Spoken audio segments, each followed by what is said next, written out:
Olá pessoal, esse é um vídeo sobre grafos, tipos de grafos e como representá-los em problemas para competições de programação. Um grafo é um conjunto de vértices e arestas.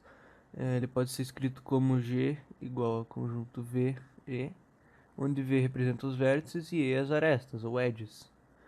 Um exemplo de grafo é desenhado com bolinhas, e aqui eu vou desenhar 5 bolinhas, e eu vou fazer ligações entre eles com as retas, com as setas. Então esse é um exemplo de grafo. Na resolução dos problemas com grafos, geralmente a gente vai precisar identificar os vértices. Eles podem ser identificados como números, letras ou até strings. A maneira mais comum é com números inteiros, de 1 a n, onde n é o número de vértices, ou de 0 a n-1. Então, um exemplo de grafo que eu vou numerar aqui a partir do 1 vai ter 5 vértices. E eu vou fazer algumas arestas entre eles aqui. Por exemplo, do 1 para o 2, do 1 para o 4, do 1 para o 5 e do 3 para o 4. Tendo essas informações sobre os vértices, muitas vezes vai ser necessário ter informações sobre as arestas. A mais comum é o peso, ou a distância, que é um valor que representa uma informação sobre a ligação. Então, se eu colocar algum peso nessas arestas de 1 a 2, por exemplo, eu posso colocar um peso 3. A de 1 a 5 pode ter um peso 4. A de 1 a 4, um peso 1. E do 3 ao 4, o peso 2. Isso pode ser visto como uma distância entre cidades, por exemplo, ou um custo, algo assim, e vai depender muito do problema que a gente estiver resolvendo. Outra coisa importante é o direcionamento das arestas. Num grafo direcionado, as arestas podem ir de um vértice a outro, mas o contrário não precisa existir. Então, um exemplo de grafo direcionado, vou fazer um grafo com 3 vértices aqui, e esse grafo pode ter uma ligação que não é bidirecional. Então, a gente pode ir do 1 para o 3, por exemplo, do 3 para o 2 e do 2 para o 1. Isso com a seta quer dizer que se a gente pode ir do 1 para o 3, a gente não pode ir do 3 para o 1. Então ele é direcionado. Esse exemplo de grafo onde a gente não tem as setas nas retas, ou a gente tem ela dos dois lados, quer dizer que a aresta é bidirecional. Então se a gente pode ir de um vértice para outro, a gente também pode voltar. Sabendo sobre a identificação dos vértices e os pesos das arestas, existem algumas maneiras para representar os grafos no código. Então eu vou mostrar 3 maneiras para representar esses grafos. A primeira é a matriz de adjacências. Como o nome diz, nós vamos manter uma matriz quadrada que vai manter as informações do nosso grafo. Então eu vou primeiro desenhar um grafo aqui, vou fazer um grafo com 4 vértices. E eu vou criar algumas arestas. Então, por exemplo, uma aresta de 1 para 3, direcionada. Uma aresta bidirecional de 3 para 4. Uma aresta de 2 para 1. E uma aresta de 2 para 3. Eu vou colocar um peso nessas arestas, então 1 para 3 vai ter um peso 2, 2 para 1 vai ter um peso 3, 2 a 3 um peso 5 e 3 para 4 um peso 1. Então a gente vai definir um número n de vértices aqui, o número do nosso grafo é 4, e a gente vai fazer uma matriz quadrada 4 por 4.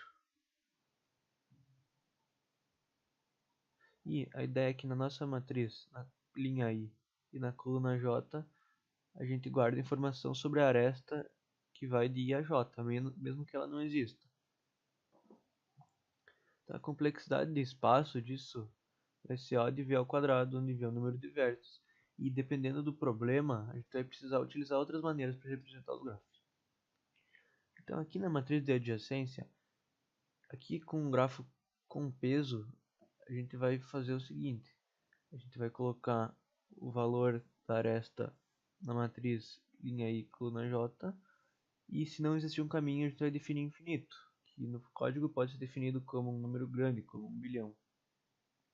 Então aqui na nossa matriz, eu vou construir, se eu tenho um caminho de 1 para 3, com custo 2, a linha 1, coluna 3 vai ter 2. De 2 para 1 com custo 3, linha 2, coluna 1 vai ter custo 3. 2 para 3 com custo 5. Agora 3 e 4 com custo 1, então linha 3, coluna 4, linha 4, coluna 3.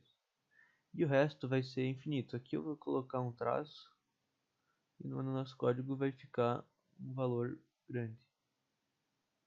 Num grafo sem peso, onde a gente só tem as ligações, a gente pode fazer parecido. Então a gente vai colocar um 1 onde existir uma ligação e um 0 onde não existir. Então a gente pode ter uma matriz, por exemplo, assim. Agora, para ir para a parte do código, eu mudei o grafo aqui e eu indexei os vértices a partir de 0 em vez de a partir de 1. Para representar esse mesmo grafo no C++, eu vou definir primeiro uma constante, n, que vai ser o nosso número de vértices, e num problema real a gente costuma definir como um número acima dos vértices dados, só para ficar seguro na memória. Eu vou definir uma matriz aqui, vou chamar de ADJ, e ela vai ser uma matriz n por n, assim como no nosso desenho. E agora, primeiro eu vou precisar inicializar ela com infinito. Eu costumo definir o infinito como 1 bilhão. Posso escrever um E9, que ele é 1 bilhão. E para definir esse 1 bilhão para todos os campos, eu posso fazer um loop por todos os elementos da minha matriz e definir todos os elementos como infinito. Depois que a matriz tem infinitos, eu vou colocar os pesos no lugar certo. Então, se a gente tem um caminho de 0 para 2 com custo 2, eu posso acessar a matriz linha 0, coluna 2 e colocar 2. De 1 para 0 com custo 3, de 1 para 2 com custo 5, e de 3 para 2 com custo 1, e o contrário também. Então esse é o nosso mesmo grafo aqui, representado como matriz de adjacência no código. Outra maneira de representar um grafo é através da lista de adjacência. Na lista de adjacência, cada vértice do grafo vai conter uma lista do container vector que vai conter as informações sobre os vértices vizinhos e o custo da aresta para chegar nele. Então o que a gente vai fazer é precisar manter um array e para cada vértice vai manter um vector que vai conter pares de elementos, que são o vértice de destino e o custo da aresta. Para definir um par, a gente pode usar a estrutura da STL-pair, definir, por exemplo, um pair de ints. Só que para não ficar escrevendo pair int toda hora, a gente pode definir typedef de que pair int é ii, e aí a gente toda vez escreve ii. Então a nossa lista de adjacência vai ser um array de vectors de pares de inteiros. Então a gente define isso como vector ii, vector do tipo i, chamado de adjacência, sendo um array. E então isso aqui vai ficar representado mais ou menos, por exemplo, como a adjacência no índice 0, vai ser uma lista que vai conter o par. Se o 0 vai para 2 com custo 2, ele vai conter um par 2, 2.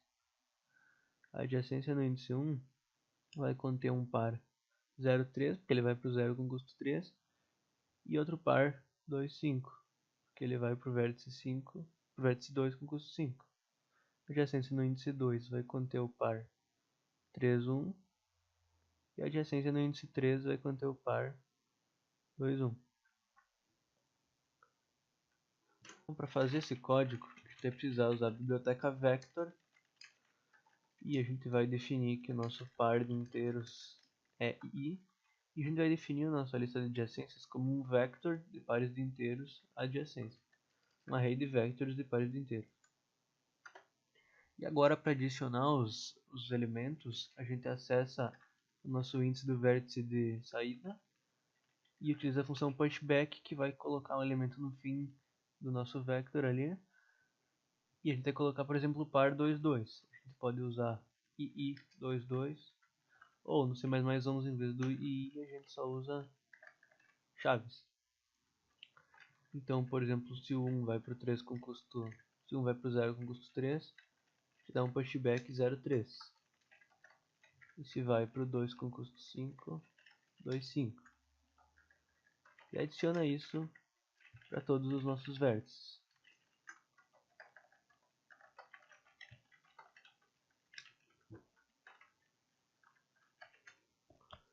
Então assim, a gente já tem as nossas informações guardadas dentro dos nossos vectors.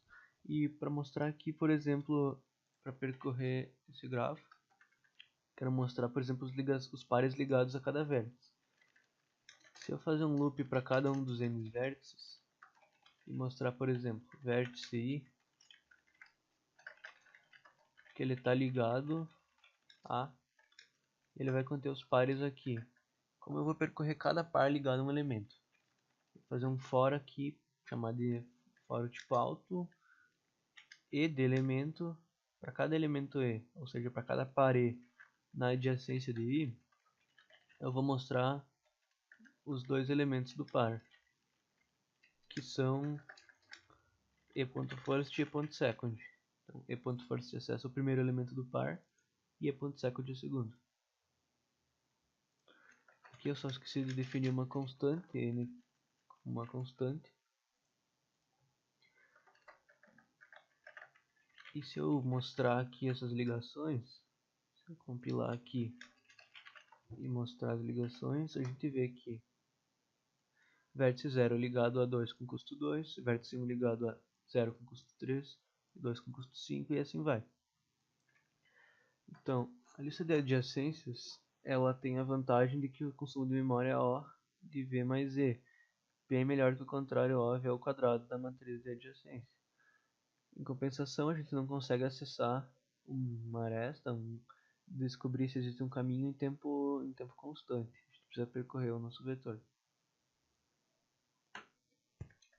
Na maioria dos problemas, pode ser mais útil utilizar uma lista de adjacências, porque em muitos problemas a gente não vai precisar da velocidade de acesso da matriz de adjacência. A última maneira para representar um grafo é o vetor de arestas. No vetor de arestas, a gente vai manter uma lista que vai conter todas as arestas. Então, parecido com a definição do par que a gente fez na lista de adjacência, aqui a gente vai manter três informações, que é o custo da aresta, o vértice de saída e o vértice de chegada. Então a gente pode definir, por exemplo, como custo W no par U, que é o vértice de saída, e V, que é o vértice de chegada. A gente pode definir isso tanto numa struct, que vai conter os três elementos, ou a gente pode fazer parecido com outra maneira e definir um par de inteiros, e o outro elemento do par é outro par de inteiros. Então se a gente colocar o custo aqui e aqui os dois vértices, a gente vai acessar ele, o custo como, sei lá, elemento.first e o outro como elemento.second.first e elemento.second.second. Para definir a nossa lista, a gente pode simplesmente criar um vector de arestas. Então se a gente definir esse par aqui como aresta, a gente pode criar um vector de aresta. E ele vai conter isso aí, os pares com os três elementos. Então ele pode conter aqui, se 0 vai para 2 com custo 2, o elemento 2 que é o custo 0, 2. Também pode conter se vai do 1 para o 0, custo 3, 1, 0. Como o nosso grafo ele não é direcionado, a gente vai ter que especificar os dois caminhos. Então se 2 vai para 3 e 3 vai para 2, a gente vai ter um elemento 1, 2, 3 e 1, 3, 2. E assim vai.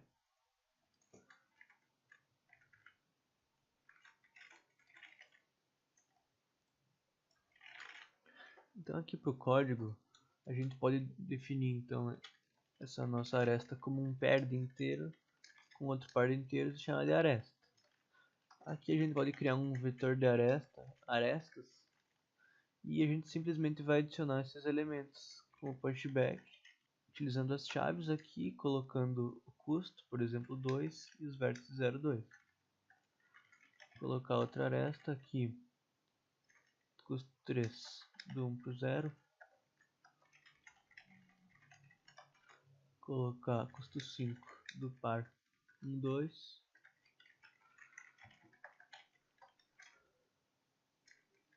Custo 1 do 2 para o 3. Custo 1 do 3 para o 2.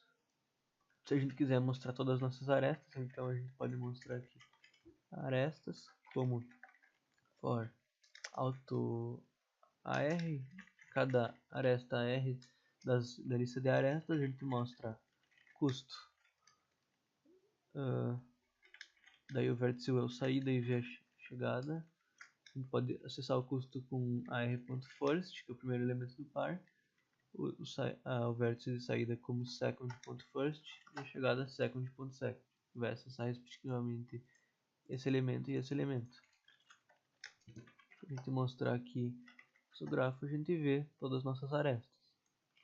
Então, qual que vai ser a vantagem do nosso vetor de arestas?